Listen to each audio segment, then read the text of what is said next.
Come out and play. Yeah. Welcome out, everybody. Welcome out. This is the Remix Morning Show, giving you that boom back breakfast with that radical news and all that right here on Black Power Media. I go by the name of the Ear Doctor. Let me introduce you to your host. We got no other than Kamal K. Franklin. And Burn It Down, Kim Brown. Yeah. Woo! That got me hyped. I'm about to give y'all my Melly Mel this morning.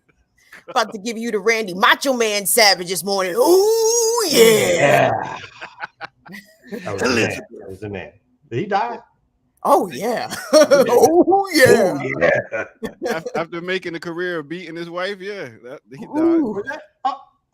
Elizabeth? Look at you. Yeah. Hey, you know. Yeah. We still in what is it? Domestic abuse month? Yeah, domestic violence awareness. There we go. Not the month to commit domestic abuse. I'm glad you cleaned that up. We all knew what he meant. But how was Sundays, B? Did y'all get it on? Man. Let's get it on. Let's get it on. I'll let you talk about it, Kim.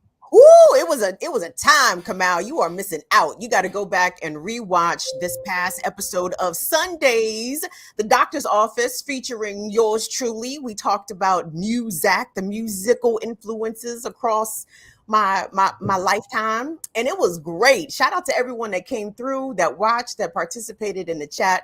We had a good time. We were headbanging. Weren't we headbanging, y'all? We were headbanging. We were rapping. We just went all over the place. It was a fun time. Whew. Yeah, it was great. How'd you go? Oof. I mean, no, that was one of my best interviews right there. When it comes to what I'm creating right now with these musical interviews, and you are also going to be in line too. We'll get you in November if that's cool. If your schedule allows it. I feel like I'm getting pushed off. I feel like you should have done me first. My musical tree and knowledge runs deep, my son, deep. You're right there. I had to talk to the host that had the biggest numbers. So at first I had to go to ball. Damn, Kamal. He said you can't even get your numbers up, son. Oh, I feel like I got wounded. Oh my God. He treated you like Uncle Nearest. Get your numbers up, kiddo. Then come talk to us.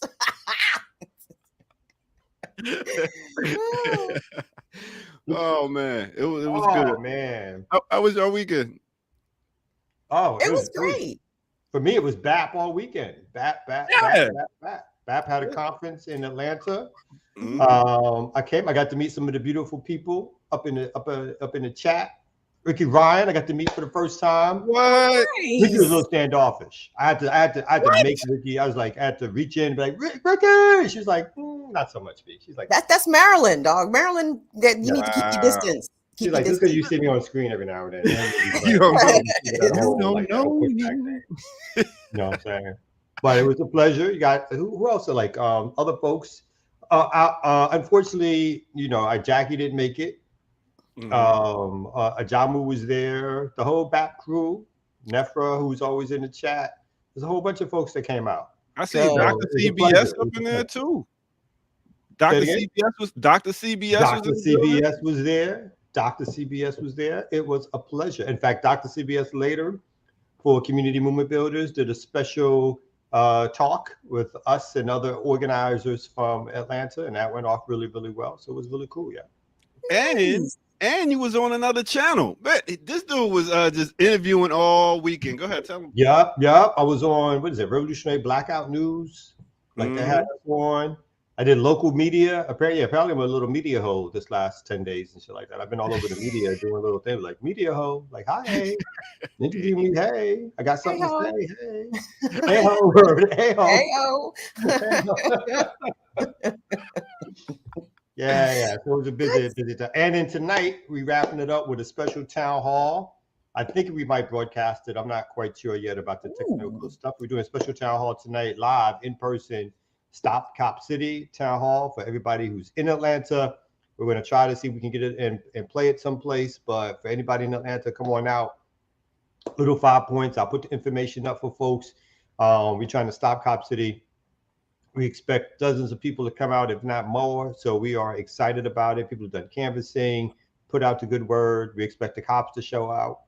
We expect it all. So come on out. Show out, but don't show up, cops. Hope, but we'll see. The last time we did one a few years ago, they did show up. In fact, they had on their radio broadcast, there was like an anti-police conference going on. Wow. I mean, though, but accurate. I mean, they can call it what they want, but was it accurate? Yeah, that's accurate. Yeah. True. Yeah, I got to DJ a couple events. I had to do a Lithuanian wedding on Saturday, and Friday I got to do a gala for a bunch of sisters that are affected with HIV, and they were able to, through the years, progress and get better and spread their word. So it was a nice, fulfilling weekend. Had a great time. Good stuff. And then Sunday, so yeah. And then it was Sundays. Yes. So that's my take on the weekend. I will catch y'all later on my break. Peace. Thank you. And what else you did for the weekend? Oh, I just went out, took some walks, went out with the pups, and just sort of enjoyed the weather. It was beautiful around here on Saturday. Like autumn and spring are the two easily most prettiest months in the DC area. It's very temperate. It's always really nice. We get 4 seasons around here. So when it's the transition of the seasons and you have like a nice 70-degree October day, you got to take advantage of those days. While all of us don't live in Atlanta, come out. We're not going to have 70 degrees in December. 2 seasons. Yes. Right. Hot and cold. Hot and cold. Exactly. And we still up in the 70s. Like we had a little run of like getting like in the low 60s, but now it's back up in the 70s. So it's definitely like, it's the one thing they really got over New York. Weather. I didn't even say that is the weather, but no more 10 inches of snow. So I'm down with that. Good stuff. Speaking of, we have early voting underway across the country. I always like to check in with you and see how those Georgia races are going. Gubernatorial race and the Senate race, that is a clown show. Because of the main clown they got running. I heard Herschel wasn't even doing no more campaign appearances. They said, Herschel, you need to shut the fuck up for this next week, my guy. We're gonna keep you quiet. Is that true? Is Herschel not even doing no more campaigning? I don't think no. He's like, I'm resting on my laurels. I'm sure he's gonna do a couple of stops here and there. But the call has been, well, at least so far. What they've said about the polls of folks coming out is that there's been a huge early turnout, at least here in Georgia. I'm assuming that's true around the rest of the world, but the rest of the country, but a huge voter turnout. Folks are saying that based on the precincts, that the Black participation is extremely high, might be breaking some records. Don't know whether or not that means that she's going to win. People have been a little iffy. Like, I think 4 years ago, folks were more confident that Stacey was going to pull it off. But for those who are rooting for, it seems a little bit more iffy this time around based on the polls. Excuse me, but as we know, the polls have been wrong before. That's how y'all got Trump in here. So you never know. You never know for those who are rooting for. Well, we shall see, shall we not? But no big races in Maryland, in Baltimore. Nothing big. It's all locked up. It's all sold up. It's all sold up. We have a governor's race. I've complained on my show about the governor's race here in Maryland because it's pretty much a done deal. There's a Trump-backed Republican who, talks like a Trump-backed Republican going up against Wes Moore, who is Oprah's homie, former military, former running of a nonprofit. Again, red flag, red flag, red flag, red flag. He's never held elected office. He's just going to be governor. He's just going to be governor. Like, I'm still blown away by that because I can't tell you how improbable that is. Like, Maryland politically, they make people wait their turn, right? They make you go through the steps. You got to be on the city council or county executive, and then you move up. So for a person to have never held elected office in this state to all of a sudden be elected to the biggest statewide office out of nowhere, I have questions. That's the power of Oprah. Is that not the power of Oprah? It's too bad Oprah ain't got a real agenda. Some kind of sinister agenda behind the scenes. She just wants to be rich and well known and corporate, you know what I mean? But she needs like a more sinister agenda because apparently she can run the country still and shit.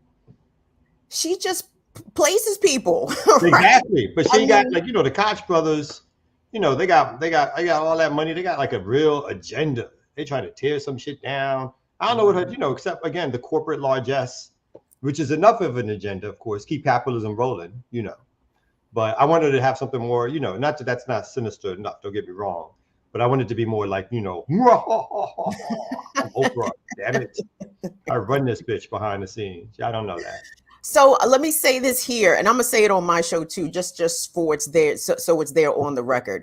My guess is that Wes Moore is going to be tapped as part of the Democrats' presidential ticket in 2024. If Biden continues to deteriorate, if Kamala Harris continues to, just be missing in action, right? Right. They're going to try to put together a new ticket. And they got this shiny, very friendly Negro giving you big Obama energy. And they're going to say in 2024, oh, look at him. He's been the governor of Maryland for 2 years. He'll be perfect on this ticket. Look at him. Look how clean he is. So watch. Wes Moore is he's going to be a player to watch in national politics because I think he's just going to get drafted, happily drafted into moving on up. Is he married to a black woman? She's gorgeous. You should see her. She's beautiful. Oh, yeah, okay. He's married to a black woman. It's got a shot. But I'm saying it's too much of a shiny, polished package. I don't trust it. Come out. Same thing as Obama, right? Same thing. Exactly. He was on the scene for like 5 years. Now you're there 4 years, 5 years at most, and all of a sudden it was like boom, rocketed it up. That's that corporate influence right there. That's that corporate money, that Wall Street money.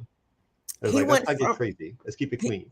He went from the Illinois State Senate to be an Illinois senator to president. Bama held 3 offices. 3. Yeah. Illinois senator for what, like 2 years or 3 years it was? It was like, yeah, I don't need all that. I'm telling you, that's the trajectory that Wes Moore is on. Watch what I tell you. And I don't know enough about him to trust his politics. I just don't.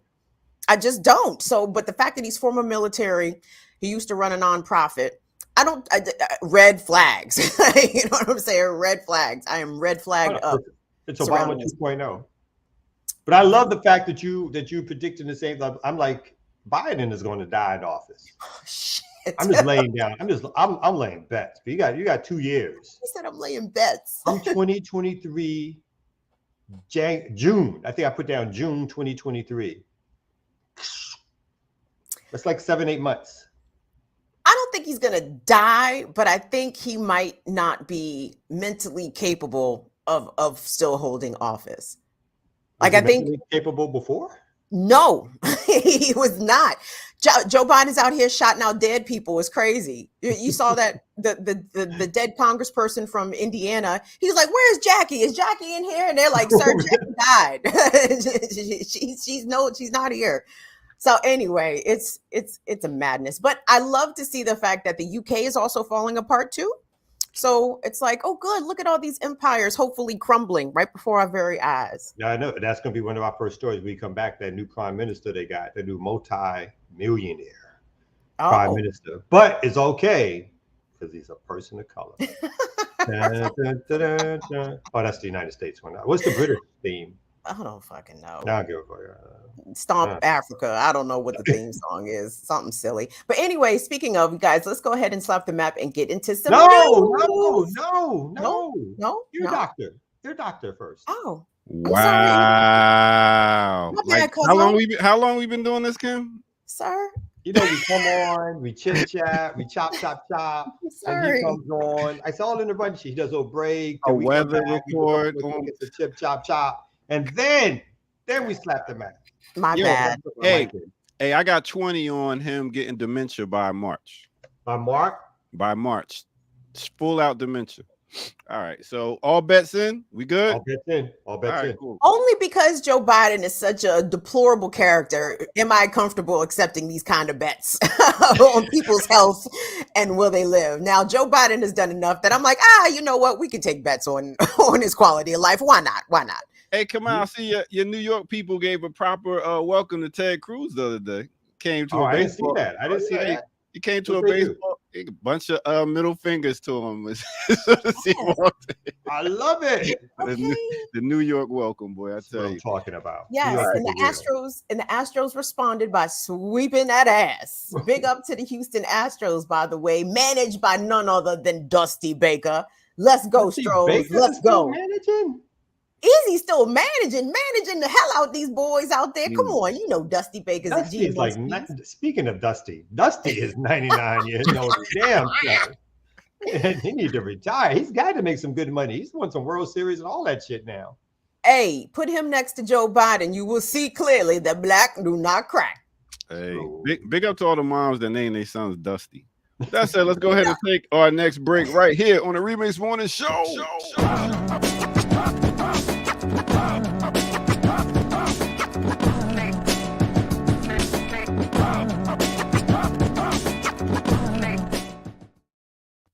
Is Dusty like short for Dustin? Anyway, big up everybody. Please make sure y'all go ahead and like, subscribe. This is the Remix Morning Show. I go by the name of the Ear Doctor. Share, please. And we also have a documentary coming up. So please make sure y'all go to the Cash App. And if you do want to help with this documentary, put CD instead of putting the name. We just gonna do that. Put CD. Y'all know what I'm talking about. So go ahead and do that, and that will be much love so we can get this out to the people, because you know they can't stop the bone rush. With that said, let's go ahead and get to your weather report today. I wanted to talk about HBCUs, different ones around the country. Let's go to where they're at. A bunch of homecomings went down, and some of the biggest Black family reunions all month. So let's first go down to Tallahassee, Florida. FAMU. We're talking about a high today of 81 degrees. Big up to the Rattlers. Next, let's take it to my sister. I'm not even going to call her till the day because she was partying all week with the Aggies up in North Carolina and Greensboro. They got a high today of 73 degrees. Next, let's take it down to New Orleans, Louisiana, where we got Xavier. That's right. They got a high today of 79 degrees. Next, let's take it to Houston, Texas, Prairie View. Prairie View, big up to Prairie View. They got a high today of 70 degrees. And next, let's take it to Frankfort, Kentucky, Kentucky State, high today of 78 degrees. And next, let's go to Dayton, Ohio, Wilberforce. They got a high of 76 degrees. Big up to my boy, Minister Server, who went there. Now, it's pretty warm everywhere. And I wanted to talk about where it was pretty cold. You know where it was real cold at? Oh my goodness. Let me tell you where it was real cold at. It was real cold on Sunday when your girl Kim Brown was spitting these lyrics right here. Check it out. Welcome to Sundays, y'all. Yeah. Let's go, Kim. And it waits for time. These motherfuckers up a son of a gun. Black man serve any trade under the sun. Talk sharp like a razor blade under the tongue. Clear my path and come get your captain hung. Try to breathe like black and collapse your lung. Young chump, you could choke off the web I spun. I done cleared them out from the thread I brung. You done heard about what said I'm from, my nigga. Word of mouth, little rule of thumb. Y'all better bow down when the ruler come. I'm a real hood nigga, not a hoodlum. The way thought put it down, be confused. And some of y'all cats can't walk while chewing your gum and all. What a keyboard got to do with the drum and all. Schooling on stage like I'm doing a seminar. Professional type. I'm adjusting my mic. I can't breathe. I gotta stop. Blah, blah, blah, blah, blah, blah, blah. In case y'all didn't know, that was Kim Brown tearing it down. With that said, let's go ahead and get back to the Remix Morning Show.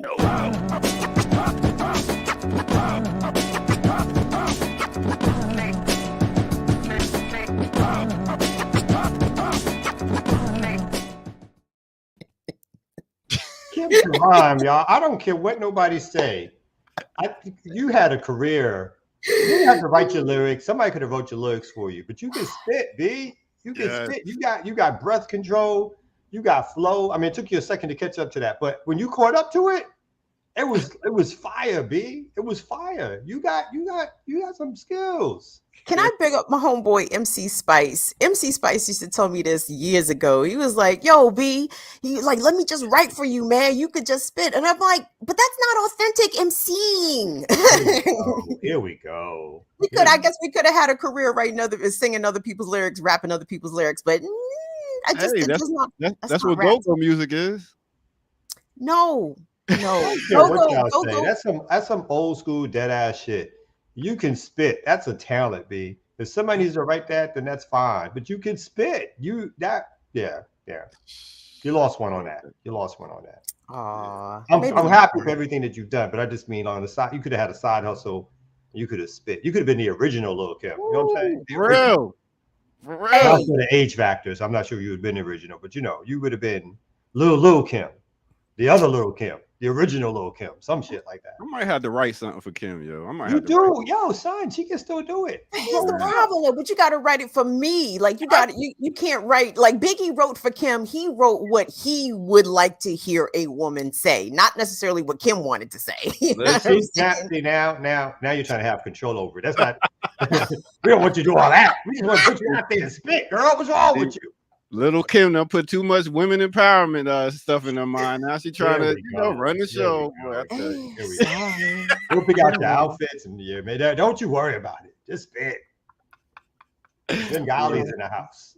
Y'all are funny, but yeah, big fun. That was big fun. Yes, big fun. Hey, Ear Doctor, you don't even know like how much of my fantasies you are letting me to live out here, being able to rap in front of people, rap other people's lyrics in front of other people. I just love it. It's a lot of fun. No doubt.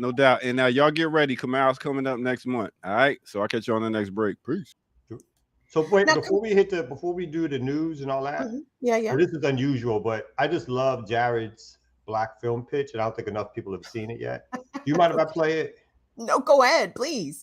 Have you seen this yet? I have not. So Jared is doing a little comedy spoof shit, and again, people who missed out on things that they should have done that could have made their careers differently. This dude really should have been like writing comedy or whatever like that. So check it out, y'all.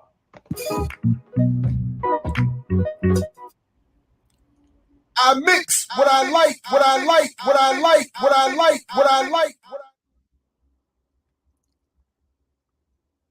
So I have another black film for you. Excellent. And we've already figured out how this film is going to get our white audience. Great. Because it's a black film, it's going to get black audiences. But we know we need that mainstream as well. It's a film based on a play about Malcolm X, Muhammad Ali, Sam Cooke, and Jim Brown, and it's called One Night in Miami. Okay, but this is the big time of online streaming. We man-tan manifesto around here, and again, I'm telling you, we do that very well. That manifesto is very dope. Yeah. But what will that mean here? We will provide a steady dose of black men blaming black men. And racism will largely be reduced to a caricatured use of the N-word by the Big Lebowski's Big Brother. Hard R. Nice. Yeah. But all these men, where are the women? We see Betty Shabazz long enough to make Louis Farrakhan and the Nation of Islam the primary antagonist, saying nothing of the state. It's our standard approach to depictions of Malcolm X. Wow. Whites do hate the Nation of Islam, and black people fear them too much to say anything. What? Huh? And we have Regina King in her directorial debut. Nice. But it still is 4 black men who at various points in their lives and careers have terrified our target audience. Won't it be difficult to make sure that it's written to their comfort levels? Not at all. Barely it will hardly be a hindrance. The screenplay is written by the author of the original play, and if not on this project, we're sure he's going to go on to demonstrate his soul. Great. So what will happen in this film? Well, even though the meeting between these 4 men actually happened, the details are completely fictionalized. So we get to collapse, confuse, and transpose timelines in order to do what we need to do. Nice. Fictionalized depictions of real people and events are dope. Yeah. Well, sort of, right? Because Malcolm did in fact meet also with Kwame Nkrumah, Che Guevara, Fidel Castro, Mohammed Babu, and even Coretta Scott King. But do we have a screenplay written about these meetings produced by a future Disney Pixar writer? And it's also true that those other meetings happened separately, occurred over more than one night, and we know a good amount about what was actually said in those meetings. It is easier to man-tan our manifesto using a fictional account of one night. That's why we picked this story, and why you also don't really need to be all up on my back about it. I would never want to be there. So how are we man-tanning here? We're going to start with a failed Sam Cooke performance that actually happened many years before the events of this film, so that we can shift the timeline of his dropping his more famous "A Change Is Gonna Come," which more easily helps us establish the largely false binary between revolutionary and sellout that we're going to use throughout. Simple binaries are dope, and again, good thing it takes place all in one night. Exactly, and why we like this as source material. No chance for a focus on these men, the movements that impacted them, or their actual politics to be truly explored. And actually, one night is even a stretch. Ali didn't actually make it to the room until after midnight. Right, no time for much more than Ali playing dumb, young, and confident, Cooke being mostly just a sounding board for Malcolm's rants, and Jim Brown further reducing Malcolm X and his never explored politics to being only about his complexion. But not the selection or treatment of women. Regina King is directing her first feature film. Exactly. And then we can have more from Sam Cooke demeaning the Nation of Islam and Elijah Muhammad. But didn't COINTELPRO mention Malcolm and even Elijah Muhammad as potential threats? And Wendy Wolf, the editor of A Lie of Reinvention, talked about how as she was growing up, she was terrified of Malcolm. Whites fear Malcolm and need him distilled. So here, he just yells and then cries. Those we fear being reduced to tears pending loss and death is dope. Yeah. So far, this sounds great. But are we sure this writer can deliver a strong finish? We will wrap with an out-of-context montage that plays under Sam Cooke's "A Change Is Gonna Come." Indeed, it has. Love it. All praises to it. All praises to it. You know, and Jared's kind of reminding me why I never saw One Night in Miami. Like, the whole premise was kind of flawed to me. I'm like, there's enough true stories that could be told through the perspective of these individuals. We don't need to fictionalize anything about what they did, what they might have said. Like, how can we, anyway, just the whole issue of it being like, oh, let's imagine meeting. And it's like, well, why do we have to imagine the meetings? Didn't these interactions and these relationships didn't they already exist? So anyway, I was just annoyed at the premise of One Night in Miami. No, I mean, I actually watched the film and similarly was like, really, this is it? I mean, it was like standard Hollywood affair. And he's like the big scenes about Malcolm was him being unsure of himself, some crying, some Jim Brown, like saying things like, that's about you light-skinned brothers. And then that was kind of it. I was like, okay, that's the movie. So yeah, that's why the Man-Tan Manifesto. Ooh, he was so good. So good. Good for Jared. Look at Jared. Them creative juices just flowing underneath that scalp. I just love it. I know. Well, nothing else is flowing above the scalp. So Hey. On that note, we can smack that map if y'all want.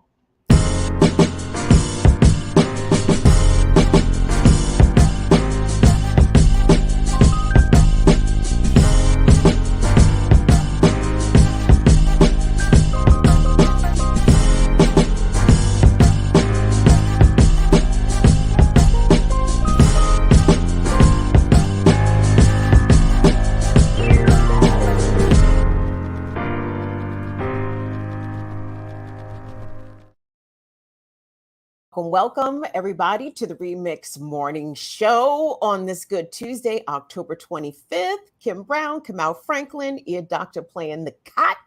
We've got some news. We just slapped the map. So Kamau, I think you mentioned something about the UK and being in disarray, but fear not, because now they got a Dark A in charge. True. So let me throw this up here.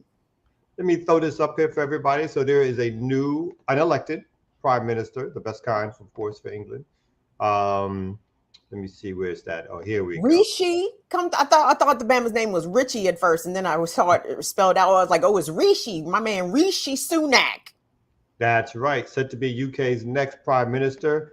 So I think this is a CNN story, so we're not going to get to the brunt of his wealth, but becoming UK's leader is a Barack Obama moment. Oh, Jesus. You knew that was coming. You knew that was coming. So our condolences, UK. Our condolences. Becoming prime minister is a Barack Obama moment for people of India descent in the UK. The president of the Hindu temple in UK, co-founded by Sunak's grandparents in 1971, told CNN, "It is a proud moment for us. It's definitely someone who belongs to the temple, taking the highest post in the country as the prime minister of the UK." And so I guess this is a reaction piece. It says he's set to become the first Hindu and person of color to become UK's prime minister. Sunak has spoken publicly about his British Indian heritage, telling the Business Standard in 2015 interview that he takes British Indian on the census. "I am thoroughly British.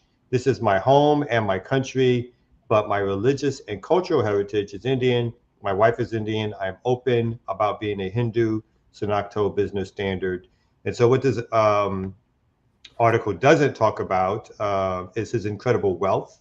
And so one of the things, I wish we had a better article about him, but he comes from a rich family. He's made more money, I believe, like based on some Wall Street investments and so forth. And he is, again, unelected. And part of this is because of all the instability that's been happening, particularly with the Tories over the last couple of years, going from Boris Johnson to the female prime minister who was around for like, 6 weeks? Whose name I can't even remember. She was around for such a short time. Liz Truss. Liz can't trust it. Yeah. Who proposed some tax packages which totally fell on their head, and scrambled her prime ministership, and then she was ousted. And then Rishi, who's been trying to be prime minister, I guess, for a little while, scrambled to put together the votes within the Tory party. And now he is prime minister, and he will have the same policies as the other ones. But from his standpoint, he's going to try to be smarter about injecting them into sort of the economic flow and political flow of the country so that he can last more than 6 weeks. Yeah, no, some of the policies that he's already espousing are that of austerity, right? Oh, we're going to have to cut spending. Spending is going to have to get really tight. And it's like, oh, well, the UK is experiencing higher inflation than even the United States is. And it's so always telling, Kamal, when the shit has fallen apart. Who we got around here? Rishi, you want to come over see this dumpster fire in its final throes? Sure, let's let Rishi come over here and run things as the ship falls down into the bottom of the ocean. Let Rishi. If I'm not mistaken, a point of irony is that India just surpassed the UK. I think become now the 4th or 5th largest economy in the world. As you say, all those colonies are gone, including India. Which I'm sure Rishi does not mention. So all those colonies are gone. The great wealth from stealing resources is now no longer there for the taking as much. So it's just a regular middle of the road nation that just gets highlighted, particularly in the media in the United States, because this is the forefathers of the colonialists who came over here in the first place. So yeah, they are basically, and everybody in all the other countries are leaving the crown to be fully independent. So they're sort of leaving their version of a North American free trade agreement, their version of it. So so England is out on its own, and it ain't gonna do that well. Yeah.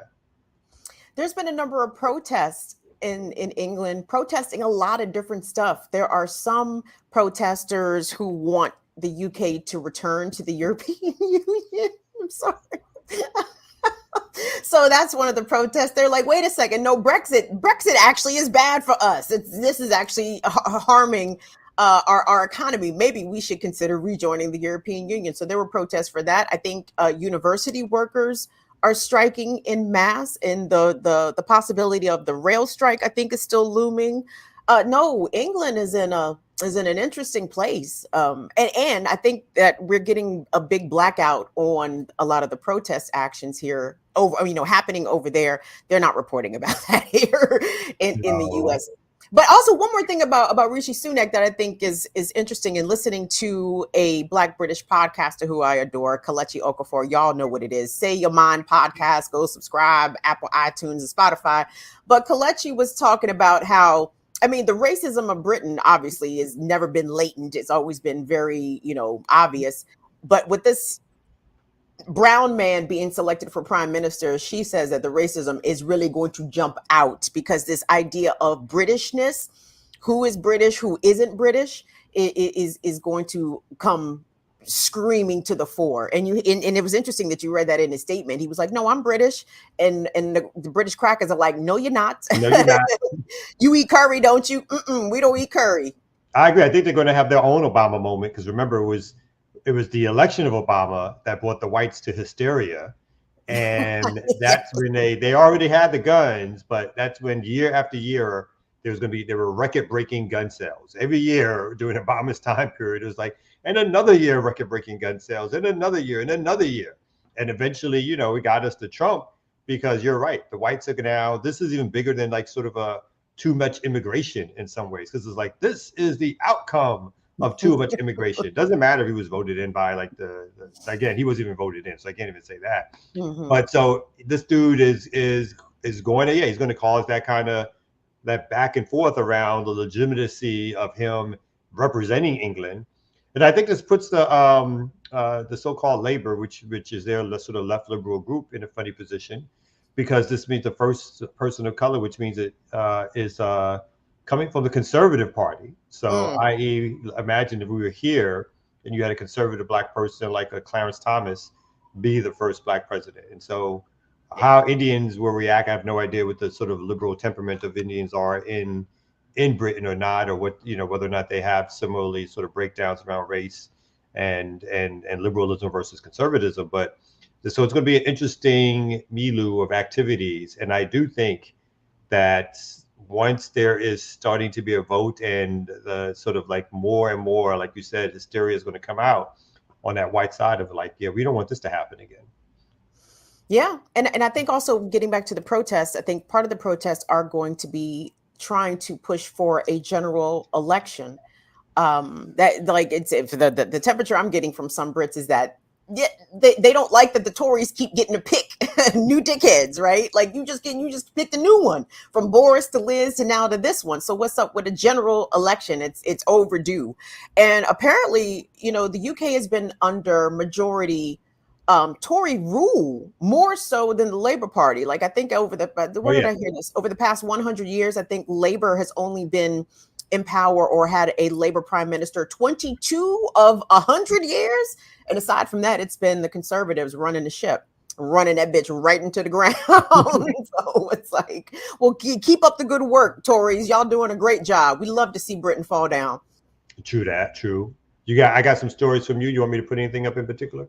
Yeah, let's start with the top. Let's start with Nigeria, because we've been covering these stories, guys, of climate catastrophes and the ways that they are impacting people in the global south with greater ferocity and intensity and catastrophe than they are the West, right? So in Nigeria, they experienced record amounts of flooding where hundreds of people were killed, and they're anticipating a starvation crisis in which millions of Nigerians could be impacted. So this story is from Africa News Today. Nigerian Navy team. You ready for me to start? Yeah, go ahead. Putting on life jackets to embark on evacuation of people stranded in a flooded area. They are now part of the emergency services deployed to render support to persons displaced by floods in some parts of the country. Nigerian Navy has 2 speed fiber boats to render assistance to those stranded and evacuate them from those communities and to available Red Cross camps. Aid is now beginning to trickle in for some of the flood victims in southern Nigeria. More than 600 people have been killed, and at least 1.3 million are homeless following some of the worst flooding in decades. There are now fears of a food crisis. My farm water don't chop my farm. Nothing there for my farm again. Even my house, everything. I don't have anything again. Some of the victims are completely cut off from the world, remaining in communities swallowed by the waters. Rescue officials say they have started delivering 12,000 tons of food across the country after the aid was approved by the president. Volunteers are also stepping up. I've seen that Bayelsa is one of the most worst affected states, and people have been calling like we should send them things. And I looked at it, and my wife and I consulted and decided to withdraw our savings, and we felt that we should do something for the people. We may not have every money, but the little we have been able to gather, we want to go and share with them. The United Nations Humanitarian Coordinator for Nigeria said in a briefing last week that climate change is largely to blame for the severe flooding. Some experts have also blamed the country's inadequate drainage systems. I think it's probably a combination of a lot of things. Very devastating pictures there coming out of Nigeria, particularly there in the South. Kamal, did you hear the man say 1.3 million people are homeless? 1.3 million people are without homes right now in Nigeria. Yeah, I mean, I was going to say earlier, and the guy mentioned it in the story, that the climate change, the climate crisis is obviously for real. And obviously that combined with like poor infrastructure from a country which its resources, again, have been historically stolen, and those that are controlled by, let's say, people in Nigeria are controlled by capitalist interests in Nigeria. And so those resources, as in the oil, don't go back into infrastructure build out, don't go back into making sure that the things that are needed to make sure that when these kind of floods happen, or when there's damage from climate change that happens, that there's a good enough infrastructure for the drainage to take place. So folks are suffering, and because it's reached a certain level, I think obviously the government has to respond. I was also noticing like the guy with the big gun. I was like, yo, what you need the guns for when your purpose is to make sure that people get food and to safety. But that's the way of the world, I guess. So it seems like it's obviously, and I think these are historic level floods that folks have been talking about. And so we wish all our best to folks. What I hate about the 21st century is that everything is historic, especially when we're talking about weather events. Historic levels of flooding there in Pakistan just about a month ago that obviously left the after effects of the flooding. People are still experiencing that in Pakistan. Here in Nigeria, even here in the U.S., with the record storm surge that happened with Hurricane Ian on Florida's West Coast. I mean, that's historic storm surge, never been recorded before. So I'm just very worried, Kamal, about the future. I'm concerned about the kids in the future, just not just here, but everywhere across the country, across the globe. And then I'm worried about us specifically as middle-aged people approaching elderly age. It's going to be harder for us to get up and move out the way of the flood, Kamal, in 25 years when the flood waters come to swallow up the DC suburbs. I hope somebody's coming to get me in a boat with my cane and my little dogs. And we have, in Atlanta, we have flooding that takes place, again, the infrastructure blockage, the refusal to correct it and keep people in their homes at the same time. You'll have like a flood here that affects like 6 square blocks of the city, and only that. And usually they're in Black and brown communities. And so again, instead of fixing them, it's sort of like, oh, here we go again. Some temporary fixes will be put into place, but no real resources are spent on trying to make sure that these things don't continue happening. And then we can switch from what's happening over there in Nigeria and what you're talking about in the future to what's happening in Mississippi. So the water crisis in Mississippi, I know we don't hear about it as much, but it's still happening. And now there's a lot of infighting on who gets to sort of be in charge of fixing the water and controlling the flow of water and the infrastructure. And so mixed in with this, the EPA is investigating Mississippi for civil rights violations over Jackson's water crisis. And as the story relates, the U.S. Environmental Protection Agency has opened up an investigation into the state of Mississippi for possible civil rights violations over the lack of reliable access to safe drinking water in the majority Black capital city of Jackson. The long-running Jackson water crisis came to a head in late August and early September, when residents went for weeks without clean running water due to failures at the city's water treatment facility. It says today's decision by the EPA is a significant step forward, or a significant first step in holding the state accountable for its role in exacerbating the Jackson water crisis, NAACP Environmental Climate Justice Director Aubrey Connor said in a Thursday afternoon statement. For far too long, residents of Jackson, like Black communities across the country, have had water access weaponized against them. And so apparently the NAACP filed a complaint with the EPA against the state of Mississippi in late September, calling for an investigation.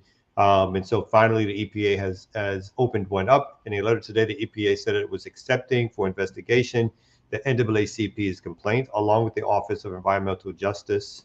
Don't need that there. The Environmental Justice and External Civil Rights and Office of External Civil Rights Compliance.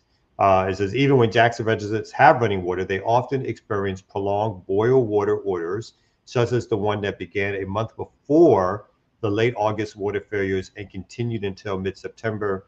And so for now, it says the late summer pump failures at the O.B. Curtis water treatment plant came amid flooding from the Pearl River in early 2021. Residents of the 82% Black city also lost access to running water for weeks after a deep winter freeze. And so as we know, I'll read this last part too. It says, though the water problems have grown more acute in recent years, they are not new. Residents have dealt with frequent boil water notices for decades. Officials have warned of risks to the water system since the 1970s. The pipes throughout the capital city have not been properly maintained since the 1950s. And so this is an ongoing issue for folks of Jackson.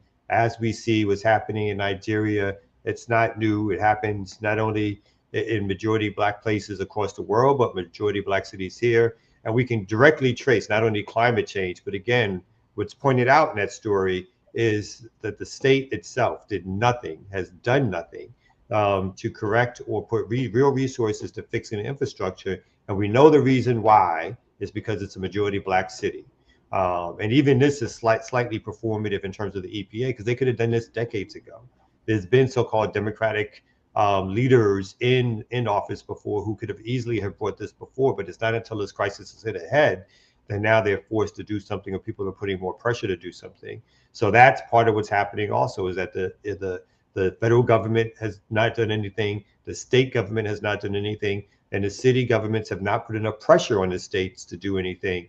And this water crisis is something that could have been predicted and has been happening, but could have been predicted in its magnitude years, if not decades ago.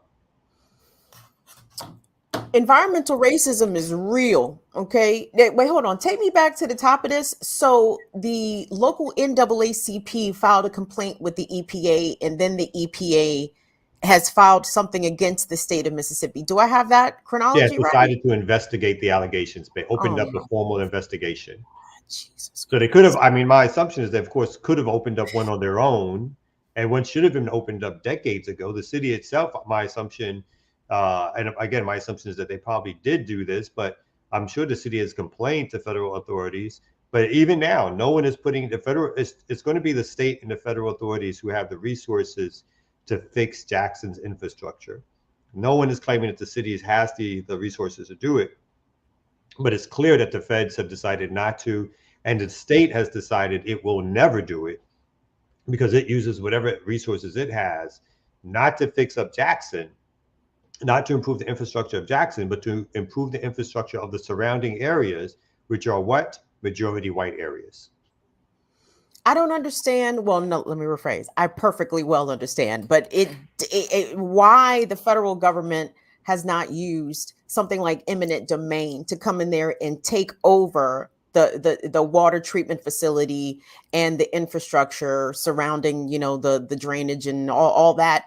There's no reason why the feds could not come in there and literally just take it over, fix it up, bring it up to code, up to standard, etc. But they, again, it's allowed to fall apart. It's allowed to deteriorate. It's allowed to put out water that is not consumable or healthy for people, because again, like you said, this is Black people. So I mean, the hypocrisy and the glaring racism of both the conservative state-led government and at times the democratically liberal-led federal government, the racism is still the same. You know what I'm saying? The apathy, the neglect is still the same. It doesn't matter who's in the White House. Doesn't matter who has control party-wise over Congress. The intention for Black people to be harmed remains consistent. And it's gross. I mean, it's disgusting. It's abhorrent. It's inhumane. And there's no electoral resolution for it. It's not that, even if they elected all Democrats there in Mississippi would probably, and Jackson residents would still be experiencing these level of services with their water. And part of the big fight now, as to be expected, right, is now who's going to get the contracts to run the water system, as they talk about privatizing and they shift the blame and try to suggest that the reason for the infrastructure issues is because the Jackson, the city of Jackson's water agency didn't do a good job. It's like, no matter what you think about that agency, there was no way that it could do a better job without the resources that, again, only the state and the federal government had access to actually fix the infrastructure that had to do with making sure the water was clean and deliverable for people in Jackson. And so there's been a little bit of a breach there. For a little bit, the state, the feds, and the city, they had a little round table of how they were going to get through this crisis. And then things started breaking down when it was like, who was going to get the contracts to continually work with the infrastructure, which again are going to be multi-million-dollar contracts, which are going to be doled out by the state and the feds, not necessarily to fix it so that you don't need this kind of intervention again, but to monitor, to keep it going, to again privatize it in some degree and take it out of the hands of the city. And at least the city did a little bit of a revolt, suggesting that. And what was also happening is that the state and the feds decided themselves who they wanted to get the contract, and the city said that's not how it's going to run, that we need to have a voice in this. After all, it is our water issues. And of course the state is picking their sort of lily white friends to try to get those contracts. And so that's again how it starts to break down. As opposed to figuring out how to fix it, they're figuring out how to get the fix in to make sure that their friends, their comrades, their colleagues, their multi-million-dollar partners actually get the resources that they want in terms of coming in and controlling the infrastructure of Jackson. What would be the viability come out of a class action lawsuit filed on behalf of residents of Jackson, either against the state of Mississippi or even against the federal government? Because the dates that were laid out in that piece saying that the Jackson water infrastructure hasn't been upgraded since the 1950s and 1970s, we're talking between 50 and 70 years of intentional neglect. I can only imagine, and I don't really have to imagine, but the health outcomes for people in Jackson, I'm sure, are abbreviated compared to those who live in the surrounding areas. I mean, in your legal opinion, do you think there is grounds for a class action lawsuit on behalf of Jackson residents against the state? There should be grounds for it, but the state will have immunity, so you could start there. But at the very least, one should be filed for purposes of laying out the facts and conditions that residents of Jackson have lived in over the decades, not years, not a few years, but literally decades, in which Jackson residents have had to worry or go through these board water alerts, had their water stopped at different times. So I think at the very least doing that is necessary. But the states themselves have sovereign immunity, and so therefore they'll be able to block lawsuits against the state for this, and then they're going to switch it back right around and try to put the blame back on the city. Damn. Okay. Well, what's next? Is it what's next is somebody who's never going to be blamed for anything. Okay. Yeah, that's not true. Yeah, they always blame the black. We blame them for some things. Yes. Yeah, he's always in my book. Yeah. Well, let's take a quick arts and culture break. And, you know, that's what I bring for. Right here, right now on the Remix Morning Show.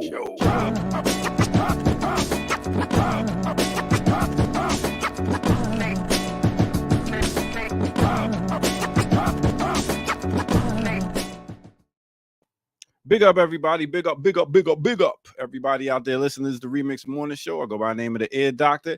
And we're going to take you a spotlight on a certain artist, as you know how we like to do. We like to give a little history lesson and wake you up to the ones who don't know about somebody that you should know. Now, who am I talking about right now? No other than reggae legend, them called Frankie Paul. That's right. Frankie Paul. Also, his government name is Paul Blake. He is a Jamaican dancehall reggae artist. He was born blind, but he's been dubbed as the Jamaican Stevie Wonder. Speaking of that, born in 65, he was born blind, like I say, partially got his sight restored on an operation on a hospital ship. What was funny is, not even funny, but he got to sing for Stevie Wonder when he was young, and when Stevie visited the school Blake attended, he was like, yo, you need to go ahead and pursue the singing career. So he did. He adopted the name Frankie Paul, and his fame came in the 80s. He recorded virtually with every producer and studio in Jamaica at one time and was known to release several albums a year. This dude had over 50 albums. That's right, 50 albums. You might know some of his songs like Sarah, Worries in the Dance. He resided in Gambia from 1994, and he underwent surgery to amputate his foot and part of his leg. He died in 2017 from complications with his liver at the University Hospital of West Indies, Kingston, Jamaica. But he is definitely known for genres of reggae, dancehall, lovers rock. Big up to no other than the one them called Frankie Paul. Yes, yes, yes, yes. Oh, wait. Oh, wait. Oh, wait.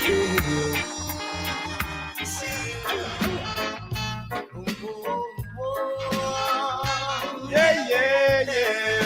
Woo. Let's take you to the Remix Morning Show.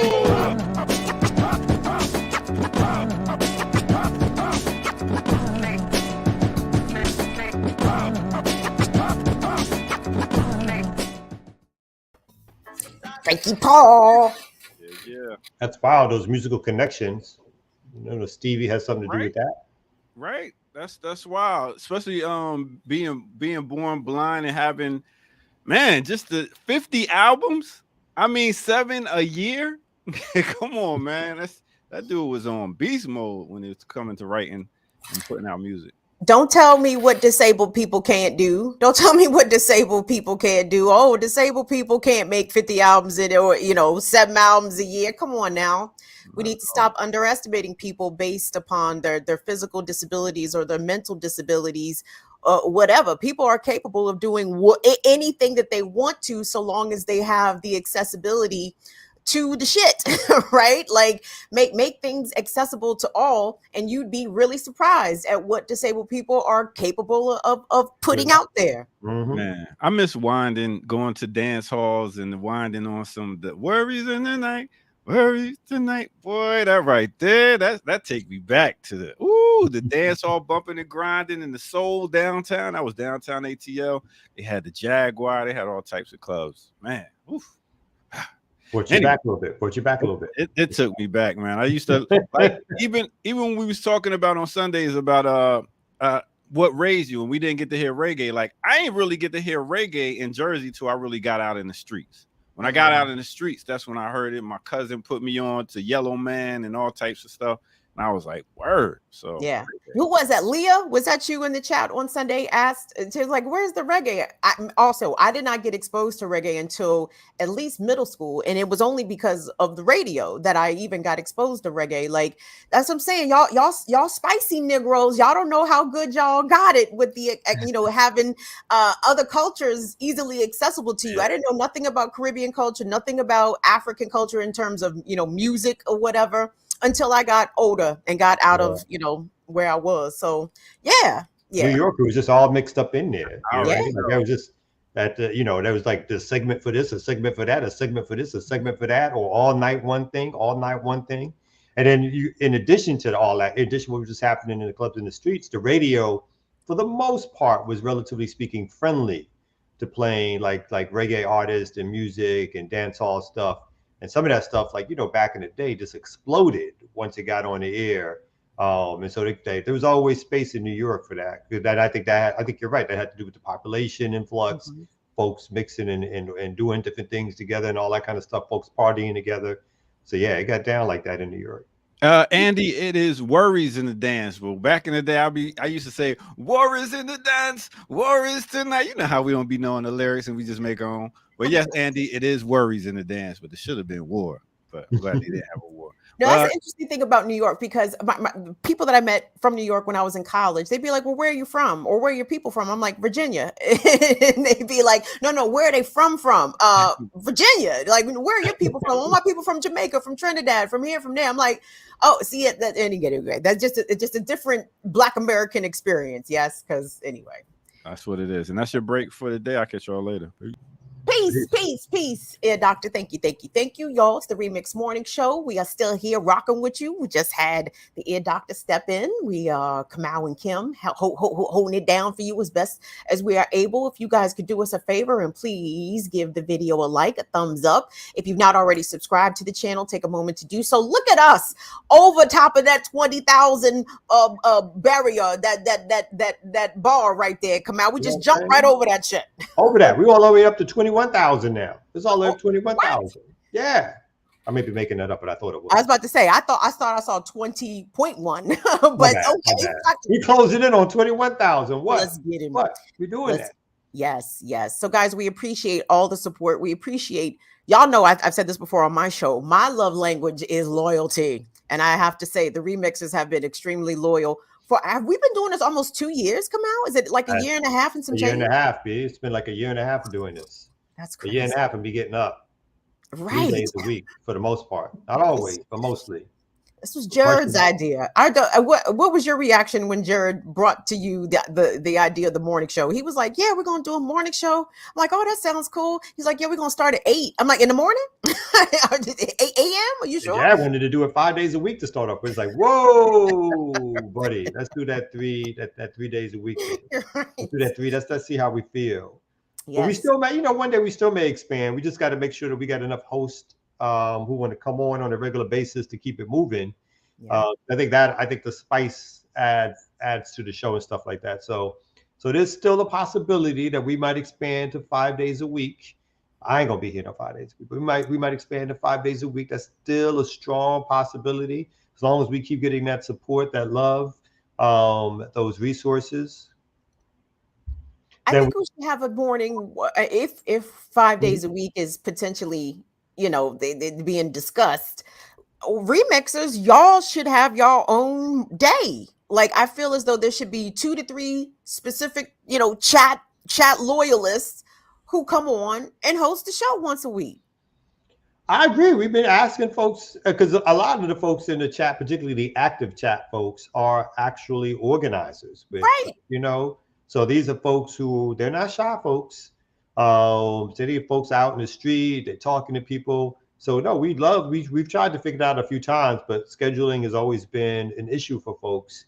So it's not always easy to get folks up here early in the morning. Even me, like I got to run off and drop the babies off and get back here by close to 8 o'clock, which means I drop them off on Tuesday, Wednesday, Thursday. I drop them off a little earlier than usual, just to make sure I can make it back here almost at 8 o'clock. Poor babies. Come out throwing his kids out the car. They ain't even turned the lights on in the school yet. The school doors are still locked. Come out, kids outside like, hello.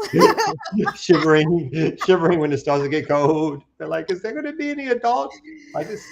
Daddy said he had to host his morning show, so we have to wait. We have to wait outside for somebody. Stand there. Somebody will come by soon. Don't talk to strangers. So early, but not too early, Right. I'm just messing with you, but yeah. So yeah, y'all. We listen, chat. We want to engage you guys as much as y'all want to be engaged, because we are down for y'all to come up here and say your mind and give us the things that you care about. Like, we would love for that to happen. Now, I'm not saying y'all are scared. That's not what I'm alluded to, but I'm just saying, if there's a way that y'all could work this out, 2 or 3 of y'all could work out and agree upon a day, a morning, it's yours. Like you can do True. it. The world in the palm of your hand is yours. Like we would love for that. So y'all talk about that amongst yourselves and figure that out. And y'all have seen what happened when we come up with our own ideas for host. So I'm just saying, like y'all don't want to leave that on us all the time, do y'all? I'm gonna leave it there. Leave it there. Let it be. Let it be. Let it be. Let it be. You got another story you want to follow up on? Yeah, let's go with that Atlanta Journal-Constitution piece. So, considering the source, we have to be kind of wary of the facts being reported as such. But this piece was in the AJC this week or a couple days ago. And the headline reads, 2 detainees testify in Clayton Sheriff Victor Hill's federal trial. And the piece goes on to say this is actually October 18th when it was published. 2 men told a federal jury on Tuesday that they were strapped to Clayton County jail restraint chairs for so long that they urinated themselves. Joseph Harper and Walter Thomas, who were detained in the South Metro Atlanta facility on separate occasions, offered their sworn testimony in the trial of Sheriff Victor Hill, who stands accused of violating the civil rights of detainees by using the chairs as a form of punishment. Harper and Thomas both said that they were not offered any bathroom breaks while confined to the devices, even though they sat in them for more than 4 hours. That sounds pretty ridiculous. Not even offered any bathroom breaks while forced to sit for 4 hours. Quote, I actually was crying, Thomas testified of his May 2020 experience at the jail. I was scared, nervous, just all over the place. When federal prosecutor Brett Hobson asked Thomas if he wet himself during the confinement, he said about 3 or 4 times. Jeez Louise. Hill is standing trial in U.S. District Court for the Northern District of Georgia on allegations that he used the chairs improperly against 7 detainees. Use of the chairs are lawful only when jailers are attempting to protect a prisoner from harming themselves or others. Hill pleaded not guilty to all of the charges. Harper told the jury that the chair was cramped and painful. He was handcuffed behind his back, bound by a strap at the waist, and was still held by straps around his upper arms. In a video presented during the trial, a mask is on his face to keep him from spitting at the jail staff. That I'm just putting my body in that experience, Kamal. So you're sitting in a chair, a cramped, painful chair. You have a mask over your face.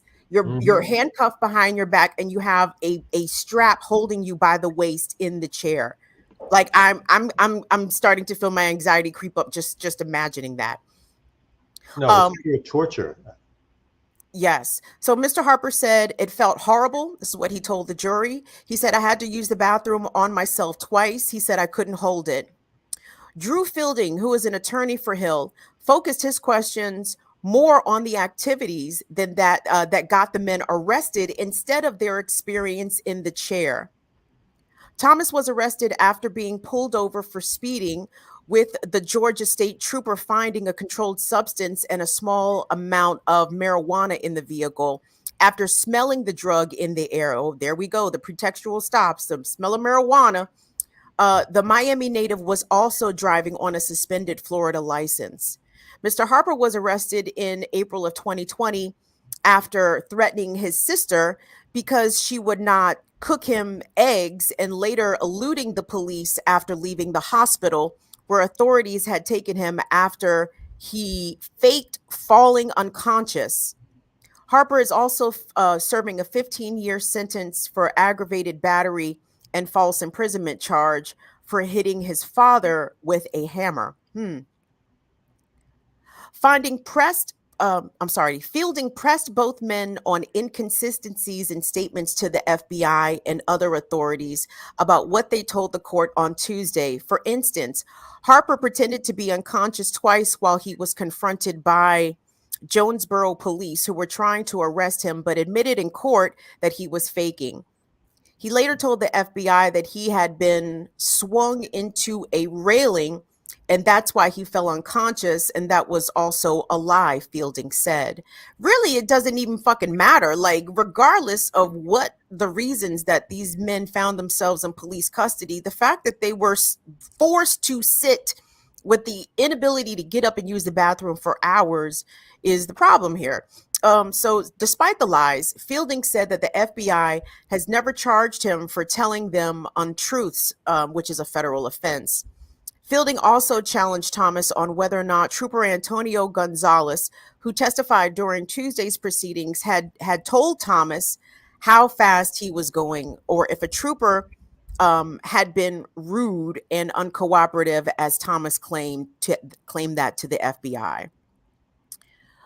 So have you heard about this civil rights trial with this Georgia County sheriff? This Georgia County sheriff is well known even in the Atlanta area, but because Clayton County it's real close to Atlanta, so Hill is a known person. I don't know all the specifics about the trial, but one of the things I will say is something that you alluded to is the activities that led to the arrest have nothing to do with the treatment that those who are incarcerated facing a trial should be subjected to while being held for those reasons, or even after being convicted. There is nothing that says that the police and or the sheriff's office gets to decide the punishment for people and or arbitrarily gets to decide to punish people because they're mad at them, or because they want them to listen more, or because the person had the nerve to not follow the rules as fast as they suggested they should be following it. So whatever excuses that they're having right now, there's nothing in any code book, law book, handbook, rule book that would suggest that tying people down and putting mask over, like you said, mask over their face where it's difficult for them to breathe, and holding them there for 4 or 5 hours where they literally have to go in the bathroom on themselves, that is somehow some offense. I mean, some punishment which is acceptable. And that's why the lawyer for the sheriff is going around to what they were arrested for, because he's doing what the police always do. They demonize the person who's had their rights violated. And there's no conversation about even if they did what you said they did, it still doesn't justify the treatment, because the treatment has nothing. Your job is to hold them, to get them from court, back to court, to hold them again until their next court case. Their job is to feed them three square meals a day, to provide bedding, to provide heat, to provide blankets, and to make sure they don't get killed while they're in jail, right? That's your job. All the rest of it is not your job if you have a system like we have that's supposed to operate properly. But again, we understand that the sheriff's office continually, all of the jail and prison facilities continually abuse those who are locked in, because they get off on it, because they feel like that's the power that they have, and because that's how they're trained to do. They're trained to sort of to dehumanize people so that they can take control of the situation, or they can make people feel like shit, or they can show other prisoners that if you don't listen to everything I tell you to do, illegal or legal, then this is going to be the outcome. And I think that's what this case should be about, which is the fact that these folks had no right whatsoever, no matter what you think of what they did or what they are accused of, they had no right whatsoever to do what they did in terms of tying these folks down. In the case of the brother who had the, I guess, less serious charges alleged against him, what did they say he did come out? He was speeding. He had a small amount of marijuana on him. He had a small amount of a different controlled substance. I'm sorry. And you need to handcuff him behind his back, keep him confined to this chair for 4 hours. For what? For what? Like what is it that you're trying to extract from him? Like what, you understand? Like what is the purpose there except for domination and humiliation, right? And subjugation of this person. Like what the fuck did they really do? They were speeding and they had a little bit of drugs on them. Big fucking deal. They didn't even say that he was driving under the influence. He had a suspended license. Who amongst us do not have a suspended license? I'm just kidding. But I'm just saying, like, I mean, the pity pat shit. You know what I'm saying? And let's say the person was arrested and should be arrested to stand trial because they had multiple things. Again, it has nothing to do with that kind of treatment. I you know, plenty of times when I was in New York, I had criminal cases. And then when I had folks who the police felt or the guards felt had talked back to them, they would lose their paperwork or shuffle their paperwork. And so something that should have took like 45 minutes, you know, I'm going back and forth with the judge, back and forth with guards. It's like, you know, the paperwork is here. This paperwork sitting right over there, right? And so that's what you got to go through. You got to go through the fact that these folks feel like they've been given this power to run other folks over their lives. And this is the thing. It's like, this is the only power they themselves have over other human beings. And then they want to exercise it, and they want to preach to you, and they want to tell you what you did wrong and why you did it wrong and why'd you wind up here, that kind of thing, and get your life together. It's like, look, your $6.50 an hour job is 5 minutes away from you being here your damn self. And so you got some nerve trying to, this is how you treat your fellow person, who usually they're black, just like the guards are in a lot of these places. And so they treat them like this because they feel like that gives them some power and some institutional power. They get to go rah-rah, they're sort of somehow superior. And that's how the system works. It's by making poor people attack other poor people, working class people attack other working class people, all on behest of like political elites and economic elites. And then they feel like, oh, they're contributing to something. They can talk down to folks. These folks, you know, again, it's imbued to get off by making other people suffer. That's what people are getting out of this system. And so, you know, this and the sheriff himself knows this. If he didn't order it directly, he knows what's going on. He knows exactly how this stuff is used in his system, in his jailing system, if he's not directly the one who put him in there. A long line of cracker sheriffs, I'm sure. I'm sure this guy is just the latest link in the chain of a long line of dehumanizing cracker ass sheriffs there in Clayton County, and I'm sure in lots of other counties. Not only this sheriff, this sheriff right here is black. What? Yes. No. He's a black. All right, sheriff. I gotta go. All right, I'll see y'all later. All right, bye. And that's the thing, right? That's where they learned it from. I didn't know he was black. It's the same thing as these politicians. They didn't have his picture. They didn't have his picture up in the AGC there. Come out. They get into these offices and they learn it directly from the sheriffs before, and they want to run the system the same way. They don't want to change anything. They want to run it the same way. That's why we got these black mayors and these black elected officials, and they want to run it the same way that their white predecessors did, because they feel like that's their teachers. That's the tutelage that they come from. They don't want to be different. They don't want to break out the box. They don't want to do anything for black folks that would seem to be giving black folks some favor or cleaning the system up or doing something different because they've seen how it works. For them, it's like, no, we're going to be just as hard, sometimes if not harder, to show that we are here to work for the system. That's what they want to do. Is this guy, has he made any appearances in Stacey Abrams or Raphael Warnock's campaign ads saying that, hey, yes, we stand united with law enforcement, like this fucking sellout ass coon nigga? Like, oh my God. Does, yeah. And he's a Democrat. I'm sure he does. He's a Democrat. So I'm sure if asked, he would have. I'm sure he was asked, maybe up until this trial started taking place and some of these details started coming out. And then they want to shut them to the side. But up until that, before the details came out, nobody had a problem with it. Again, people know how these jails get run. And that's one reason why even here in Atlanta proper, the shutting down of the Atlanta jail has been such a focus, and not allowing Fulton County Jail, again, run by a black sheriff, not allowing it to expand.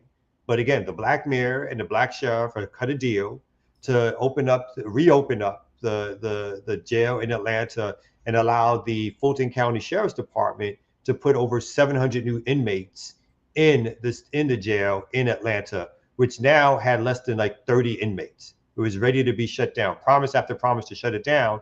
Now they're going to like add 700 new beds to the jail here in Atlanta for the overflow because the Fulton County jail is so crowded.